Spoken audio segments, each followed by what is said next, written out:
starting out as an extra, living in my car, which I don't suggest, working as an extra on the Francis Ford Coppola movie Megalopolis. Um, and now going to a place where I am a repped actor with an agent, network level experience, first team cast member roles, and even wrote my first screenplay. So I thought I'd share just a little bit of my, how this whole thing how this whole thing started, very broadly. So when I was a little kid, like 10, 11, I auditioned for the Steven Spielberg movie, Lincoln. Let me rephrase that. I showed up to an open audition in Richmond, Virginia for the Steven Spielberg movie Lincoln. I went in, I had a sprained ankle, and that did not look good, I think. Casting saw me, or a casting representative, and spoiler alert, I did not book that movie. But for like 8 or 9 years, I didn't think anything about acting anymore. I was like, I don't know, it just kind of slipped away from my head. I always loved movies, always loved film, but like 10 or 9 or 8-year-old me, I was very little at the time when I auditioned for that, or went into that open audition. I didn't really think anything of it anymore. But when I got to high school, my freshman year, I was like, man, like, I was like, I want to do this. I want this to be my career. But I couldn't persuade any of my parents or just the adult figures in my life. They were just, it just got faded away out the window. But once I became an adult, once I graduated high school, shortly after, I was like, all right, this is what I want to do. And for the past few years, I've been building up my career, starting out as an extra with no agent to having an agent and booking first team cast member roles and network experience. What kind of like the climactic event of my story in the sense of over the past few years is I decided to pack up my car and move to Atlanta. So I moved to Atlanta from Virginia a few years ago. I've kind of been back and forth, and I've moved a lot. I've traveled a lot. I've worked in different states for different jobs. None of it long term, always just like a few weeks, but it's been a lot of traveling. But I moved to Atlanta, and this hat's going up very high. I got this hat when I was working at Sundance this past year from Adobe, and it's just kind of like they made everyone hats. It's super cool. This one's just kind of, I think, big for me a little bit, and it keeps pushing up. So sorry about that. But yeah, I moved to Atlanta. I was living in my car, doing extra work on the Francis Ford Coppola movie Megalopolis, and being on the set of Megalopolis, I was talking with another actor, and he said, is this really what you want to do? And or kind of like this group, and one of them was like, I really think you should move to Atlanta, and I took their advice. I quit my comfortable corporate job, and I was like, I'm all in. And for years now I have been all in, but at that moment it was very risky. And I was doing a lot of extra work. I was getting rejected at showcases, trying to get an agent, cold emailing, having a few Zooms here and there, but our phone call, and just couldn't sign. And then finally an agency was like, I loved your audition that you sent us. Let's talk more. Because I didn't even have a demo reel or any material. I just had a couple student film and non-union auditions I had done from submitting myself through Actors Access. So I submitted my material to that agency. They were accepting submissions at the time, talked with them on the phone and over Zoom, and I signed. And once I signed, I was like, oh my God, this is it. Like, I'm big time now.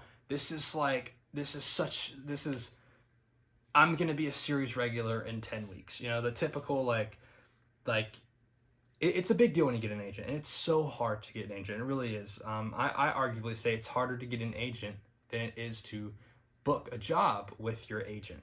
But at the time, I was like, man, this is going to take me to big things. And, in the sense of like, I'm automatically going to book all these jobs.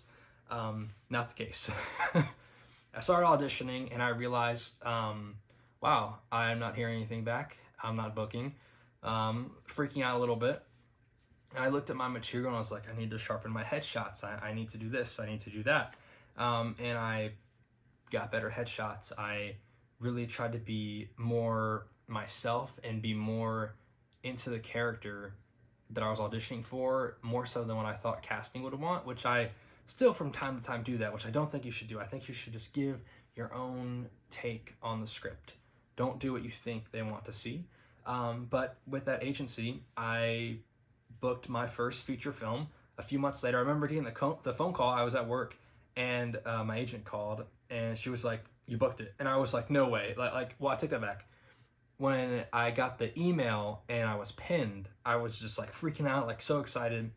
I actually was sleeping when she called me to tell me I booked it, and I immediately called her right back, and I was like, "Oh, I'm so sorry." And she's like, "Yeah, you booked it," and I was like, "Oh, this is awesome." And they flew me out, and I got to film with these super amazingly talented people that were very experienced pros, and this was kind of like my first big project, and it was like the time of my life. It was so much fun. And I remember when I got back to Atlanta after we wrapped, I was like, all right, like now it's like I'm gonna book so many jobs. It's gonna be crazy. And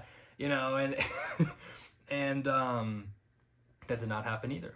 I was like, oh man, I was auditioning for these awesome projects for network level shows, and I was like, man, I'm not booking. But then I looked back and I was talking with some other actors, and it's like being in the room and getting auditions with the same casting director over and over.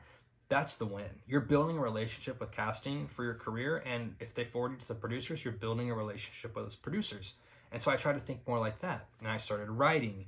And before I knew it, I booked my first SAG feature, and then I wrote my first screenplay, and then I just, I got to keep working, and I even like worked at Sundance this past year, and that is kind of like in a nutshell of when I started out, having no credits or anything to now being a repped actor with network level experience, first team cast member roles, and even writing my first screenplay, which I'm starting to mildly shop it around. I don't want to say too much about that, but I hope my sides aren't in the screen. These are sides for auditions. I need to make sure I edit this out because this is for a real audition, and I gotta make sure none of it was shown. Yeah. Oh, I wanted to say one more thing, which I thought was something cool to share. The first thing I ever worked on a few years ago was a unpaid student film as an extra. And I know from an outside perspective, some people would say, man, you worked on a non-union project for free when you were first starting out. You didn't want to wait or things like that. I think doing background work is a great starting point. And also, especially like SAG commercial background work and things like that, can sometimes help you in the sense of being able to make this career and make it a living. And you can also connect with a lot of really cool and really awesome people and still get to be that part of that production, especially if you're first starting out and don't have the opportunity to audition for those shows for the cast member side.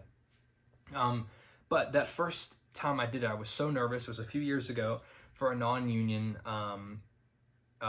short film that was filming in like 2 hours from where I lived in Virginia, way up in the mountains. And I remember when I left there, like, this is what I want to do. And I had so much fun, even though I was an extra and unpaid. It still meant the world to me because I think people should know, like, when you're first starting out, take the opportunities that they can get. I heard a really smart individual in the entertainment industry in Georgia, and he said once along the lines of tackling realistic opportunities as they present themselves. And I say that now, and I believe that so much. It's about tackling realistic opportunities as they present themselves. That's what I do in my experience. And this is all just my opinion and my career. It's not advice or anything like that. I just wanted to share my personal experience and things like that. And yeah, that is about it. I think my light's about to die. It doesn't have a lot of power. I don't think. But yeah, that is, I thought this would be cool. I should have done this in the beginning, but I was gonna, yeah, it's okay. Thank you for watching. I really want to start doing more videos like this. So if anyone has any questions, please feel free to drop it in the comments. And I hope you guys watch some really cool movies and TV shows. And if you're an aspiring actor, I wish you nothing but the best. Thanks.